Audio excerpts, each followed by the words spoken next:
স্মরণকালের ভয়াবহ দুর্যোগের মুখে বাংলাদেশ। আর বেশি দূরে নেই ঘূর্ণিঝড় মোখা। এবার 200 কিলোমিটার গতি নিয়ে এগিয়ে আসছে উপকূলের দিকে। 10 নম্বর মহাবিপদ সংকেত অব্যাহত।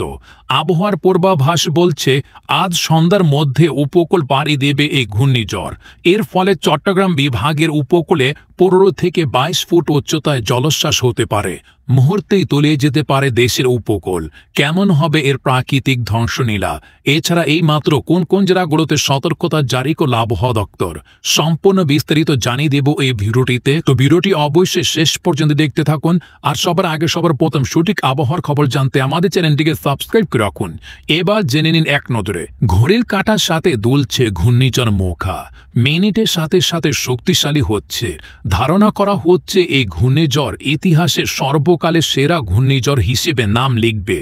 আবহাওয়ার পূর্বাভাস বলছে এই ঘূর্ণিঝড় আজ সন্ধ্যার মধ্যে বাংলাদেশের কক্সবাজার ও মিয়ানমারের উপকূলে আঘাত হানতে পারে।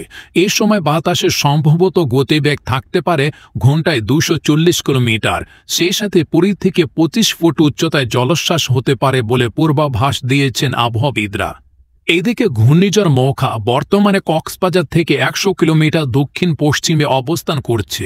এটি আরও জোরদার হয়ে উপকূলের দিকে এগোচ্ছে।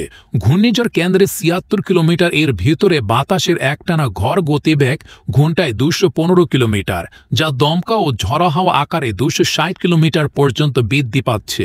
এটি ক্যাটাগরি 5 শক্তি সম্পন্ন ঘূর্ণিঝড়ে পরিণত হয়েছে এবং আজ উত্তর বঙ্গোপসাগর বেশ উত্তাল হচ্ছে। এর ফলে উপকূল জুড়ে মাঝারি থেকে ভারী ঝড় বৃষ্টি হচ্ছে।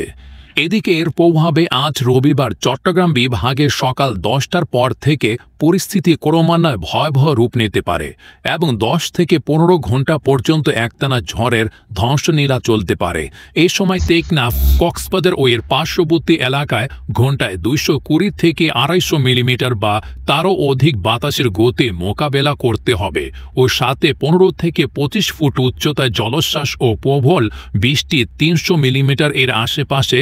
সেই সাথে চট্টগ্রাম উপকূল ও সন্দ্বীপ এলাকায় ঘন্টায় 120 থেকে 150 মিলিমিটার পর্যন্ত ঝড় ও 12 থেকে 18 ফুট উচ্চতায় জলোচ্ছ্বাস হতে পারে। সেই সাথে রাঙ্গামাটি, চট্টগ্রাম জেলার পূর্ব অঞ্চল, ফেনী, নোয়াখালী, ভোলা, হাতিয়া, পটুয়াখালী ও এর পার্শ্ববর্তী এলাকায় 80 থেকে 90 কিলোমিটার বেগে দমকা হাওয়া বয়ে যেতে পারে। এদিকে অতি প্রবল ঘূর্ণিঝড় মোখা এর প্রভাবে আজ সন্ধ্যার মধ্যে যেসব জেলাগুলোতে ঝড় বৃষ্টির সম্ভাবনা: চট্টগ্রাম, সিলেট ও বরিশাল বিভাগে ভারী 44 থেকে 88 মিলিমিটার, অতি ভারী 289 মিলিমিটার পর্যন্ত বর্ষণ হতে পারে। অতি ভারী বর্ষণের প্রভাবে কক্সবাজার, বান্দরবান, রাঙ্গামাটি, খাগড়াছড়ি ও চট্টগ্রাম পাহাড়ি এলাকার অঞ্চলে কোথাও কোথাও ভূমিধস হতে পারে। তো এই ছিল ঘূর্ণিঝড় নিয়ে সর্বশেষ আপডেট। এরকম লেটেস্ট খবর জানতে আমাদের সাথেই থাকুন।